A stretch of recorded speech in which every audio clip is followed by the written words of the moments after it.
సాక్షుల్ని బెదిరించడం కానీ, సాక్షుల్ని మరి వాళ్ళు చెప్పిన దాన్ని తారుమారు చేయడం కానీ, నేరాన్ని ఎదుటివారి మీద పెట్టేటువంటి నీ గుణం ఈరోజు కాదు, గతం నుంచి కూడా చూస్తూ ఉన్నాం.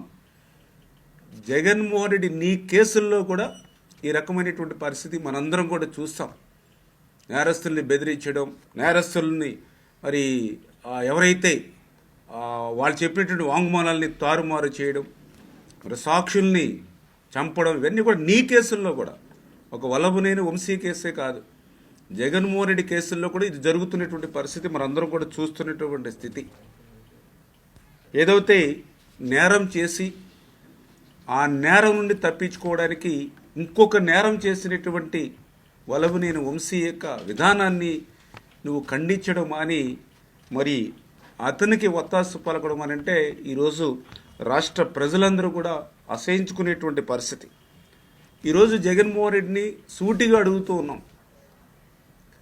ఎవరైతే ఆ రోజు ఆఫీస్ మీద దాడి చేసినటువంటి వారి మీద ఎవరైతే కేసు పెట్టారో, మరి ఆ యొక్క సాక్షి ఎవరైతే ఆ రోజు దళిత బిడ్డ ఎవరైతే ఉన్నారో వాళ్ళని చంపుతానని వాళ్ళని బెదిరించి వంశీ కారులోనే కోర్టు దగ్గరికి తీసుకొచ్చి దొంగ సాక్ష్యం చెప్పడం ఎంతవరకు సమర్థనీయం? ఈవేళ జగన్మోహన్ రెడ్డి సమాధానం చెప్పవలసినటువంటి అవసరం ఉంది.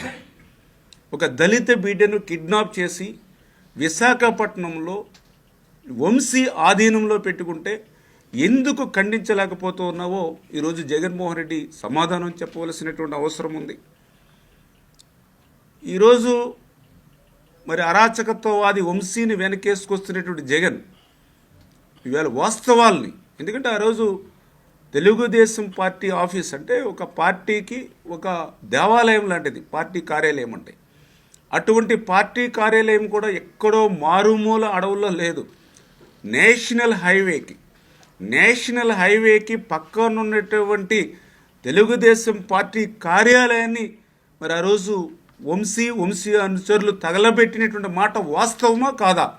ఇవాళ జగన్మోహన్ రెడ్డి సమాధానం చెప్పాలి.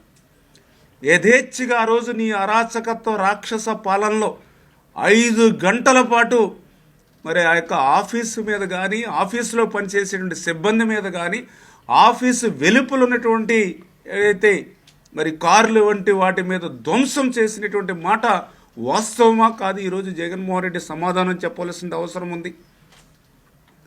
ఆ రోజు ఏదైతే యొక్క దాడి సంఘటన తెలుసుకొని తెలుగుదేశం పార్టీ నాయకులు కార్యకర్తలు వస్తే వాళ్ళ మీద నీ గోండాలు, నీ రౌడీలతో యథేచ్ఛగా రాళ్ల దాడి చేసినటువంటి మాట వాస్తవమా కాదా? కర్రలతో యథేచ్ఛగా మరి దాడులు చేసినటువంటి మాట వాస్తవమా కాదా?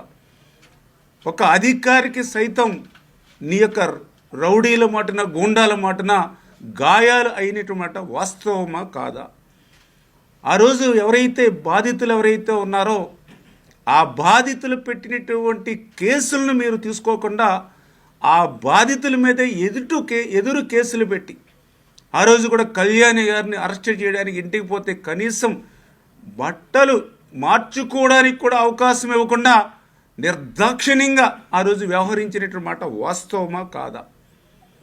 అంటే అటువంటి వాస్తవాలన్నింటినీ కూడా దాచిపెట్టి ఈరోజు ఎవరైతే ఒక దళిత బిడ్డ ఆ రోజు నీ వంశీ అరాచకత్వం మీద ఫిర్యాదు చేస్తే ఈవేళ ఆ దళిత బిడ్డను కిడ్నాప్ చేసి చంపుతానని బెదిరించి అతని దౌర్జన్యం చేస్తే, అంటే ఈరోజు అడుగుతూ ఉన్నారు జగన్మోహన్ రెడ్డిని, ఒక దళితుడిని ఆ రకంగా భయపెట్టి భయభ్రాంతులు చేస్తాం, అదేవిధంగా మహిళల వ్యక్తిత్వాన్ని కూడా కించపరిచేటువంటి విధంగా గతంలో ఈ వంశీ ఏ విధంగా మాట్లాడేటువంటి విషయం, అతని ప్రవర్తన అంటే ఈరోజు ఒక దళితుల కంటే ఒక మహిళల కంటే కూడా నీకు వంశీ ఎక్కువయ్యాడా అని చెప్పి ఈరోజు దళితులు, మహిళలు ఈరోజు జగన్మోహన్ రెడ్డిని ప్రశ్నిస్తున్నారని చెప్పి తెలియజేసుకుంటూ ఉన్నా.